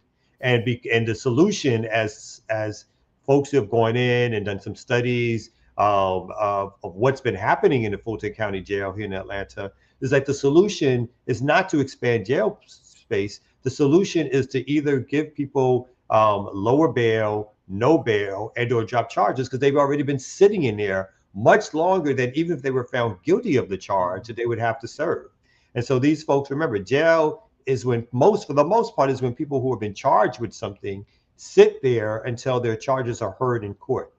And so because of the backed up nature of the jail system, people can literally sit there for upwards of 5, 6, 7 months as the lawyers get extensions, as the judge grants extensions, as folks prepare for pre-trial hearings and criminal, actually criminal trials. They, relatively speaking, sit there because they're poor and they can't afford the bails that have been set. So instead of figuring out people, and again, relatively speaking, low offenses, again, still weed or drug offenses predominate, issues on like cars or suspended license, even small assaults and so forth, things that people could get bail for and or released on their own recognizance and come back. But instead of releasing people on their own recognizance, what they do is stick them in those jails. They collect money, and then the city in Atlanta here in particular is going to be collecting money from the jails in the Fulton County per prisoner. I don't know what to say. I'm not shocked that the man is black, but I'm far more irritated with the story, knowing that he's black. Not that should make a difference, because what is representation really? But No. I'm just way more annoyed. Just way more annoyed. Anyway, they get us with that. We always hope, right? We always hope. There's always that little part of us that still. We were talking about this the other day with somebody around kind of the Obama. Sort of like the Obama spring that happened, and as much as you're just like this shit ain't going nowhere, all those millions of black folks who was excited about it, it gave you a little tinge of like baby, and they play on that continuously. And anytime again there's elections to come on, even the ones who know they're not going to do anything for us, all of a sudden they get real black during them elections. And then post them elections, they run away the other way, back into the arms of the economic folks, the people with the money who supported their campaigns. And again, that political club that keeps them going. It makes them feel like they're going to be the next this, the next that. After this election is going to be that election. So it's all about that careerism that keeps those folks going. And they know they play on the heartstrings of like us still hoping that there's going to be some relief because we put a black person in office. Yeah. No, Obama got me once. I will not be Obama'd again. I won't. Anyway, Remixers, we appreciate you being here. It's the Remix Morning Show, Black Power Media. Kim and Kamal here. Ed Doctor also here. The time is 9:24. Here we are on Tuesday, October 25th. We got any more stories for the people them, Kamal? But I think before we go back to another story, is it time for Ear Doctor? I think it's an Ear Doctor moment. Clearly, I don't know the times. I apologize, Ear Doctor. Anytime he pops up on the screen below that the other folks can't see, that's when you know. Which I think is a good move. I don't know what the hell he's dressed in right now, but I think that's a good move. I think when he pops up, then we know he's giving us the signal like, yo, it's time to cut away from our breaks. Are you cold, sir? What's going on? I'm sitting here pondering. Uh-oh. So, I'm in my mental meditative state right now. And I took a trip to a foreign land to figure out some things. Where'd you go? Somewhere in another dimension. But with that said, let's go ahead and take a quick break right here on the Remix Morning Show. Bum skillily bum hum. Yeah.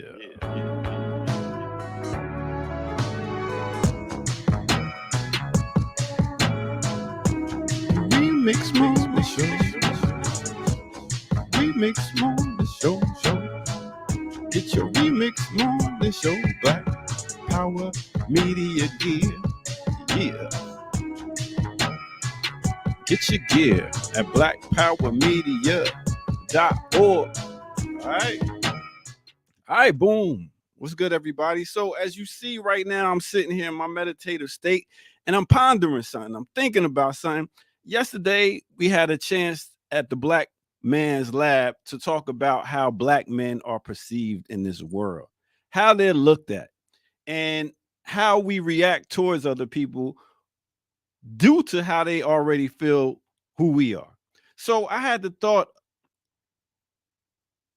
now, is code switching just speaking another language, or is it selling out?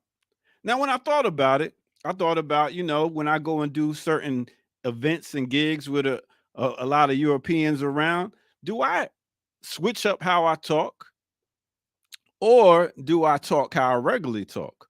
Or is it just another way of talking? Well, I thought about it, and then I had some other people talk about it when I brought the subject up, and I realized that it is about certain vibration. You can keep your content of what you're saying and continue to say what you have to say and say it in a different tone and vibration, and not have to sell out by not being like, yo, yo, yo. Yeah, I don't talk around my elders the same way I talk around my peers. So is that code switching? In a way it is. It's a way of switching up how you would regularly speak. So do I do it around others? Yes, I do it around others, but at the same time, like I said, it's about the tone and the vibration, the way you say stuff. But remember to always keep what you're saying, the context of it, the content, what you're saying, make that still be strong and hard. But at the same time, yes, certain people react different towards the vibration and the tone of what you speak. So with that said, I'm going to ask my hosts, how do they feel about code switching? Is it selling out, or is it just speaking another language? As I ponder on that, let's get back to the Remix Morning hosts.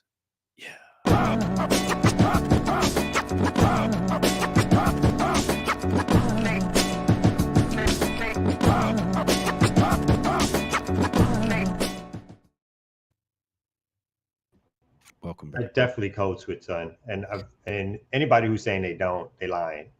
Yeah. As a black person, and like, look, the way I talk to my peoples and my boys is not how I talk. You don't say B to everybody? Yeah, I don't go. Yeah, if I'm doing something where I'm trying to raise resources or whatever. I mean, it's some of it is some overlap, of course, but you definitely don't talk the same. You don't chat it up the same, and nor should and whether it's black folks or anybody else, I think nor should you. There's not the same familiarity you should be having with friends and family, in my opinion, that you have when you're out in the world conducting business or doing other things. I don't think that's all. I think we always do some code switching in life. And I think rightfully so. I don't talk to my kids the same way I talk to somebody else or whatever like that. Now, what about when you take the bass out of your voice? Is that a sellout, or is that? What's when would I take the bass out? For what purpose? Wait a minute, I missed it. Hey, I'm Kamau Franklin. First of all, I never talk like that, son. When you be like, "Hey, what's up, yo? I'm Kamau Franklin." No, I was like, "Hey, I guess, hey, I'm Kamau Franklin." I don't know if I sound like Mickey Mouse on purpose. Now that's some male nuance. Can you explain a little further about the significance of taking the bass out your voice, doctor? It's having confidence in the way we regularly speak. We, as black men, we have some bass in our voice, and then sometimes to not scare some people, we'll take the bass out, and they'll be like, "Okay, well, I don't feel intimidated." He's a friendly Negro. Yeah, it's a friendly Negro. He's not like those others. Is deeper bass in the black male voice? Does that denote deeper blackness to non-black people, in y'all's opinion? Oh yeah, I think there's yeah. As Jared would go, yeah. Nah, if you like, yo, what's up? If you even that, it's kind of like could be. But what about hello? My name is Kamau. Like, I mean, like, hello, my name is Kamau. Hey, hi, my name is Kamau. There's a little lightning there as opposed to, hey, yo, what's up, man? Yeah. You know, I mean, there's a little difference there. There's a subtle way in which white folks, they themselves get it. They themselves are like, I mean, these days, like young folks, like everybody wants to be talked to like they from the hood, even though they're not. You know what I mean? Like this kind of like the culture, this hip hop is washed all over people. But there is a way in which sort of like I mean, I understand like the bass of voice, the tone, obviously word choice, all that matters in terms of who you're talking to. And again, I'm not always mad at it per se. But I also think there's indications of like when you can go too far, of course, or when you're not necessarily just speaking, let's say, in some way that may be appropriate for where you're at, but when you're obviously giving signs of sellout, or you obviously are giving signs of changing who you are to a degree of like the comfort of white folks is ultimately all you care about, as opposed to expressing either certain opinions or talking about certain things in ways which make sense. So like, you know, like opinions at the water cooler around, damn, they killed George Floyd, and some black person may speak up and go like, well, what was he doing? That may not be code switching. That may be considered selling out, right? That's some of that shit is just like, yeah, you're going too far. Yeah, big up to Minister Servo, who came through the Black Man Lab and sat on the panel and talked about the perception of black men. He dropped jewels on the fact that we're gods and we got to go out in this world and live up to it. You know what I'm saying? But yeah, I mean, code switching, like I said, it's a way we talk to certain people. It's the vibration and it's the tone. But as long as you say what you have to say, you know, you can say it and it's not selling out. So now, as a woman, do you ever feel you code switch? Not even as a black person. You've never job wise, rated like you don't curse like regular radio, right? You like you don't get to curse on regular radio. No, that's how you, no. I had to talk as my folks would say. I had to talk proper. Proper. See, that's the word. Proper. But I don't know, like, so I've found, so I don't know, it just kind of depends on the situation. Air Doctor, you used a perfect example about when you're talking to your elders. Do I speak differently to the elders? Yes. I'm more likely to be like, yes, ma'am, no, sir, yes, sir, and yet no, ma'am. You know what I mean? When I'm speaking to elders, I don't call nobody else ma'am. I absolutely don't call fucking old white people ma'am and sir. I only reserve that for black people, right? For elders, for my elders, right?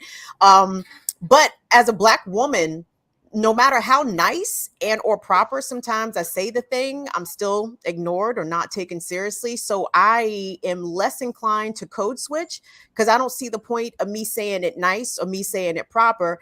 If me saying it nice and proper gets me ignored, and it's only when I speak sharply or put some bass in my voice that I'm actually heard. So I found kind of code switching to be a not useful thing, because as a black woman, I'm only speaking for myself here. I don't know if other black women can relate, but I find that I get ignored. You know what I'm saying? Like nobody hears me when I say it nice and when I say it proper. I almost have to step fully into angry or semi-angry or annoyed black woman in order to get my point across. Because when I say this shit nice, motherfuckers act like they can't hear. I always find too, though, for me in the work, like, and again, maybe I'm differentiating. And sometimes it don't matter whether you black or not, even in the workplace for me, it's like, I don't talk to people who I don't know the same way I talk to folks I know. That's so true. Like whether or not people think that's code switching or not, I'm not sure. But for me, it's kind of like, I ain't talking. I don't want you in my business. I don't want you in my life. You don't need to know who I hang out with, what I do, what I'm into. Sometimes a job is a job, and I talk to you the way I would talk to somebody if I need something from them. And then that's it, and I keep it moving. So I'm not there to be like, yo, what's up, man? Yo, you see what happened to such and such and such or whatever. Yeah. It's like it's not always like that for the job spot. It's like, yo, I'm there to get something done. I want it done, or someone wants me to get something done, and then that's it. And I move on. Like every space that you're in does not mean that you give the same energy everywhere you go. So all that stuff, I think code switching, and again, I think there's levels of what, you know, and ways in which we talk about code switching, which are obviously folks who could be selling out while they're code switching, right? Yeah. Because they're acquiescing to white behavior, white thought patterns, white ideas. You know, that's something that, you know, obviously I think all of us would be against. But the fact that I would talk a certain way at the job that I don't talk to like my people on a Friday night, or we going to do something, makes total sense to me. Yeah, it's like being bilingual in a way, you know, and it's straight up, when you want to get something from certain people, you talk a certain way. It don't matter if they black, white, whatever they are. If you want to get certain things done, just like you say, sometimes, Kim, they'll look at you like, oh, here comes this bitch, blah, blah, blah, blah, blah, blah. She talking all this way, but to get certain things done, you got to talk a certain way. So I look at it as I just know, being and unfortunately, nice is not the way. Like, I mean, and that's not uniform. That's not applicable in every situation. But it's definitely pervasive enough that I've clocked it. You know what I'm saying? Like, I can say the thing nice. I can say the thing very polite. I can say the thing. I can give all the feminine requisite. When I, as a woman asking of a man something, I can smile, I can make sure that my tone is appropriate. But because in some cases, not all, but I mean, men are conditioned to ignore women, okay? Unless she's fucking screaming at you, then you have to pay attention to her, right? So it's a very frustrating thing to try to be heard as a woman, and even more so as a Black woman out here. Well, let me before you know, that's not ended yet, because I've also snapped. I was remembering now an occasion where I snapped at the job. But you know, like again, like in terms of like, well, you know, again, when people don't know you, and then keeping it real goes wrong. Yeah, the presentation is exactly. It's like light skinned Negro, so friendly, nice skin, you know. So right. They get the beige fucked up. They get the beige fucked up. Don't get them out. I said something to me, and I was like. In fact, I will say what they said. They said something like, "Oh, you said that shit because you light skinned." And this was the Black woman who said this to me, and I think she thought I was, and I was like, "What the fuck you said to me? Yo, what the fuck you think you called?" You know, I was like, it was like I got fired. At the moment, it's like I didn't like, you know, I didn't go at her, but I stood up and I was like, "Fuck you think you told me?" You know what I mean? Like I got a little, you know, aggressive. Yeah, that was my last nonprofit job. Did you stand up? You said you stood up? Yeah. No, she was safe. She was resistant, but I did stand up. No. It was like what she said was totally inappropriate. Like she don't know me. She don't know me from nobody. We weren't friends. She worked for like the ED. I was the deputy ED. This is my last nonprofit job that I had before I was like, you know what? I'm not doing this no more. I think I know the answer, but I'd be remiss if I didn't ask you. Would you have kept the same energy if that had been a man? Oh yeah, it would have been worse. Mm-hmm. Okay, because I knew I could not. I knew I could not do anything, and nor would I do. You know what I mean? So I didn't step to the person, but I certainly was like, because I was in a different headspace, and then just, you know, somebody just said something which was meant to be rude, meant to like insult me. Wasn't like humor, because I didn't know that person. Right. So all that was like, and it was like it happened at a moment where somebody who I was close to had died earlier that morning. So you never know what the whole mix was. But when I heard it, I was like, "Fuck you said," like, you know, it was sort of like, and for a moment the voice got light. You know when your voice get lighter first, it was like, "What the fuck you said?" Like, what the fuck you said to me? You know what I mean? Like, what? It was like, yeah. So. And it goes to perception, going from the voice to the skin color. It's like you said, it's like the lighter skin. Like I've been able to get away with being around different races and stuff like that. Oh, I feel kind of comfortable around him. He's a little, you know, looks our color a little bit. That's the light skin privilege shit. Yeah. It's that light skin privilege. So it's how we're perceived and stuff like that we have to grow a confidence about ourselves and understand, you know, if it's certain things we want to get, certain ways we got to talk.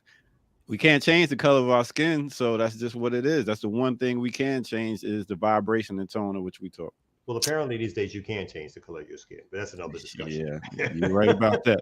Well, thank y'all for coming down this wormhole with me. I will catch y'all tomorrow. Peace. Tomorrow? Be back up here like the end of the show. 39. What are you talking about tomorrow? No, that's the interesting. That's the multi-edged sword of light skin privilege, right? Like white people feel comfortable enough to allow you access into their spaces, but then they think you a sucker. You know what I'm saying? Like, oh, well, you're light enough to come in here with us, and we're gonna talk to you any old kind. Whoa. Mm-hmm. Hold on, Alice. Not Alice. Shout out to Alice. Alice was just the first name that came to my head. Hold on, Rebecca. Simmer down.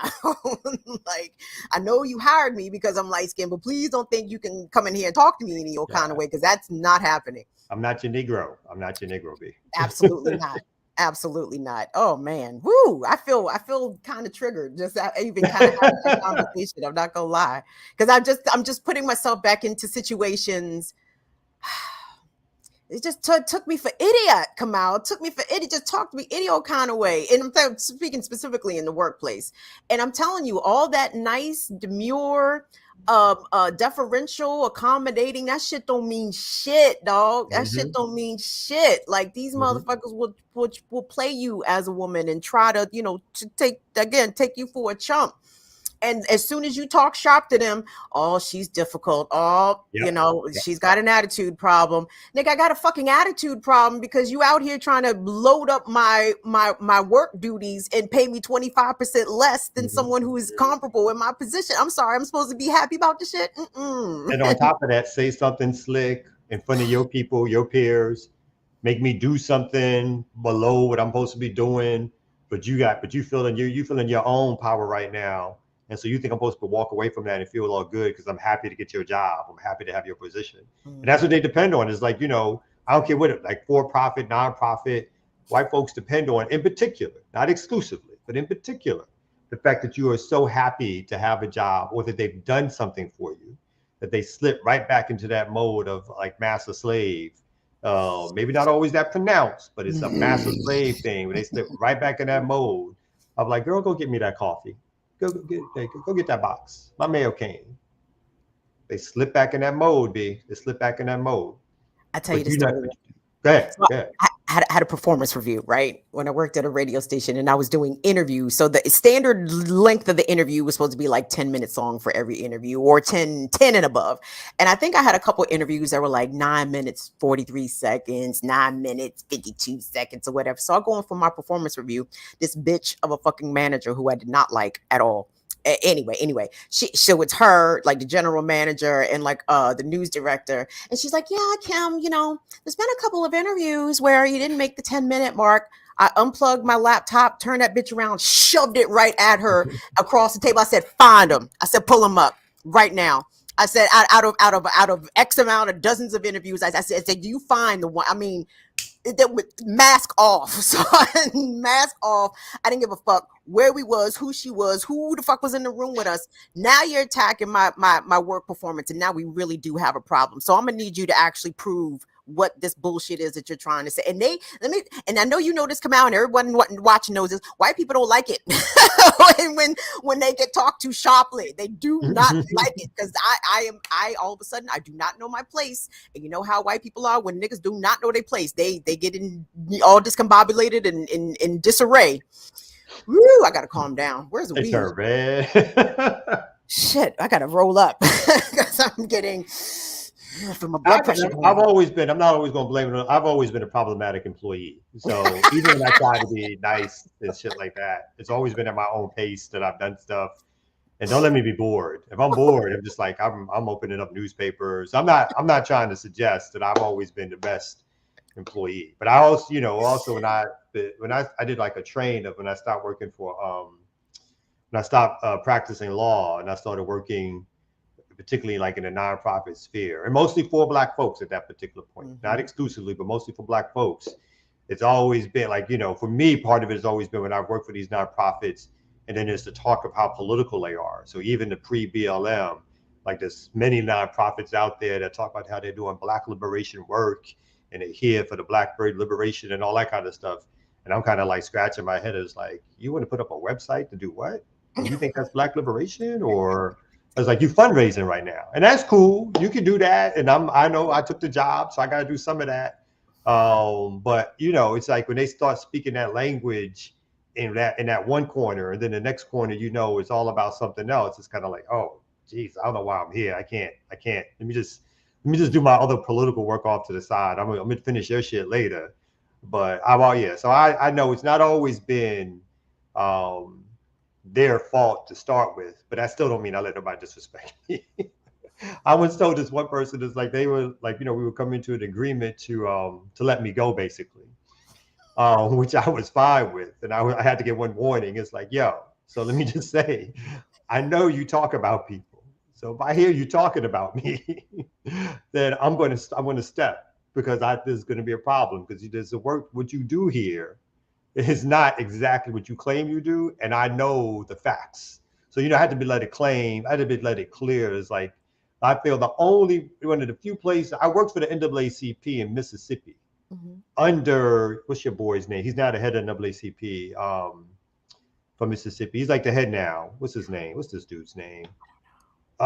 Who's the head of the NAACP anymore? The head of the national head of it just came to me and left me. Somebody put it in the chat. Who's the head of the NAACP? Kwesi Mfume. No, I'm just kidding. I know it ain't been Kwesi. That's a few decades ago. That's about the last time I paid attention. Ben Chavis. Who? No, it's there again. Oh my God, it's so close. But anyway, this dude, he's the head of the NAACP, but I worked for him in Jackson. No, not Barber. How y'all coming up with all these bad names? This one dude. Said Ruckus. I would have said Ruckus. Not Ben Jealous. Although Ben Jealous, he's no. What is this dude's name? Oh my God. He's the head of the national NAACP. Somebody look that up for me. Hey, I think that's more of an indictment on him than it is on us at this point. Oh, did I can't? Yeah. To be perfectly honest, are we supposed to know who the That's head of the big joke. NAACP is? Y'all got jokes. Who said it? Who said it? Oh God. Oh, what is this? Who's the head of the NAACP? Wrong answers Derek only Johnson. in the chat. Thank you so much. Thank you. Exactly. Wrong answers only. But thank you, Ricky. So I worked for Derek Johnson in Jackson, Mississippi. Actually, I didn't actually work for him. I worked for the National, but it was in his office. So this dude, one day we were friends, and the next day this dude was just a turncoat and would do anything that he wanted to do to get, we were supposed to get some numbers together, get some people registered to vote. This is Obama's second run. And this dude just loves power. He loved the fact that he had this power, not only over me, but other folks who are like that. And then he was stomping around or whatever. So we almost went at it, but not quite or whatever like that. But he's a perfect example to me of somebody who claims to have all this pro-Black thought, pro-Black this. But behind the scenes, it was all about trying to get some national acclaim, all about trying to work the system to get himself some position. And to this day, when we see it, when I run into him, we run into each other happenstance. It's this is no words. It's just it's just a stare out of oof. Yeah. So I feel now I need to calm down when I think of that one. Right. Are you familiar with the term grit? When you looking them upside down. It's a lot of that. When you accidentally see somebody, then you give each other head nods, but you really don't like each other, but it's kind of like an accident because you didn't realize at first. Right. And you always feel bad for the next 15 minutes. You're like, why did I? Walking around with the tight face. Why did I head nod that nigga? Why did I head nod that? Yeah, exactly. Ain't about nothing. Can't wait. Let us return back to the news here. Thank you all. We appreciate y'all allowing our tangents on occasion when the show goes off the rails. Let's pull up that Baltimore Sun article if you have it there, Kamal, because this is an update on a story that is ongoing. We've talked about it here on the Remix Morning Show. I've also spoken about it on Burn It Down with Kim Brown. And the headline reads, Baltimore squeegee worker rejects murder plea agreement, calling for a 60-year sentence, attorney says. So if you guys recall, let me just get into it. So the teenage Baltimore squeegee worker accused of fatally shooting a bat-wielding man in a downtown intersection back in July rejected a plea offer from prosecutors that would have seen him sentenced to 60 years in prison for premeditated murder, one of his lawyers said. In a Facebook post on Monday morning, attorney J. Wendell Gordon also said that his 15-year-old client was excluded as a potential source of DNA taken from the handgun used to shoot 45-year-old Timothy Reynolds at the corner of East Conway and Light Streets back in July. Reynolds was gunned down July 7th after brandishing a baseball bat in an altercation with a group of boys washing windshields near the Inner Harbor, which is a flashpoint for renewed discussions about what the city should do about the mostly young men, young black men, who clean windshields for a quick payday. I don't even like that framing. What the city should do about the mostly young men who clean windshields for a quick payday. It just makes it sound as though there's something unscrupulous about cleaning windshields for a quick payday because they got to make a quick buck because they can't actually go in and work a real job. Fuck out of here, Baltimore Sun. Be on that bullshit. J. Wendell Gordon and veteran attorney Warren Brown took up the teen's case for free and also said from the outside that Reynolds instigated violence and that their client acted in self-defense, which I agree with. The boy turned 15 after the shooting, and Gordon and Brown said that he should not be tried as an adult, but rather in juvenile court, where sentences emphasize rehabilitation rather than punishment. And I think that's a very key point, that it should be pointed out that Marilyn Mosby's office made a conscious decision to charge this 15-year-old who was attacked. Let me say that again. The 15-year-old was fucking attacked by the bat-wielding adult. And somehow the child is charged as an adult and charged with premeditated murder, which is fucking bullshit. Don't let anybody tell you that Marilyn Mosby is some sort of progressive prosecutor. I'm glad she let out Adnan Syed. Wonderful. She does not need to be charging this boy as a man in connection with this self-defense shooting. So ahead of a November 17th hearing to determine whether or not the teen's case will be waived to juvenile court, Gordon took to Facebook calling on the Village, to support the defense. He also asked for lawyers, activists, celebrities, mental health professionals, and filmmakers willing to volunteer services, this is interesting, to contact him about a documentary-worthy case that he dubbed a, quote, wrongful persecution. That's interesting, Kamal. I don't know if I've ever heard a defense attorney make that kind of public call out. No, I love it. I've heard it before, but only a few do. And I love it when defense attorneys clearly have an understanding that your case is not strictly in the court. Your case is out in the streets. Your case is putting pressure on the prosecutor's office, the judge's office, the police, even the media, to see the case through a different lens. Because if you leave it up to them, this is the kind of story that you get, or the kind of thing that you get is that there's a 14-year-old or 15-year-old bat-wielding thug who killed somebody, or who killed somebody who was with a baseball bat or whatever, that this person was somehow evil and should spend 60 years of their life when they might have been defending themselves against somebody who was wielding a bat, I should say. So that's exactly what happens if you don't call folks out in the larger community to come out and support. So I'm always loving it when lawyers understand that these cases are not strictly about what the judge thinks or even what the jury thinks, that you got to bring more pressure to bear, because at the beginning, everything is against you. When there's a young black male defendant, how she's charging him with premeditated murder is beyond the pale, when obviously this is the reaction to being threatened with a baseball bat, which means there was no premeditation to it. It was like, somebody's wielding a baseball bat, my life may be in danger. And so therefore I'm taking this action.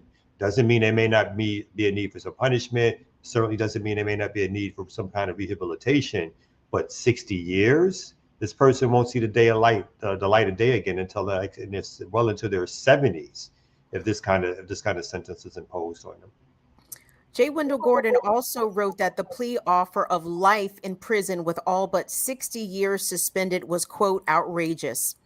State's Attorney's Office spokesperson Emily Whitty said that the plea offer has been rescinded. Unfortunately, the attorney assigned to the case single-handedly and has deliberately developed and conveyed an offer without the approval of supervisors nor the state's attorney Mosby, which is the normal homicide review protocol and process for our office, Whitty said in an email.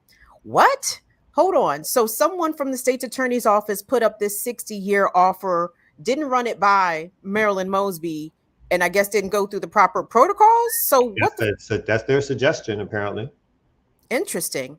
The spokesperson declined to comment further. Reached by phone, J. Wendell Gordon declined to discuss his Facebook post. His post sought not only to rally support for the teen's defense, but to sow doubt in the state's case against the teen. I've got plenty of doubt. Okay.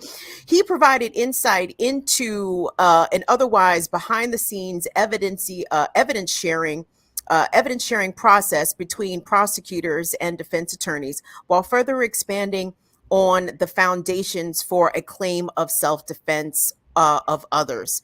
I have to say, like, if I'm a defense attorney, which I'm clearly not, but if I was, this has to go to trial, man. I'm sorry, State's Attorney Marilyn Mosby, you're going to have to convince 12 Baltimoreans that this young man didn't have an assumption to defend his life against this bat-wielding person who, again, exited their vehicle, crossed several lanes of traffic to physically confront these young people with the baseball bat. Okay, so and how the state is using premeditation in this, from what I'm able to gather, is that the man had fallen on the ground and allegedly the child stood over him and shot him. Okay, but I don't know that that's what happened. You know what I'm saying? So I don't see how you can charge him as an adult. I don't see how you could charge him with premeditated murder. And I hope this goes to trial, and I hope the young man walks, period, point blank.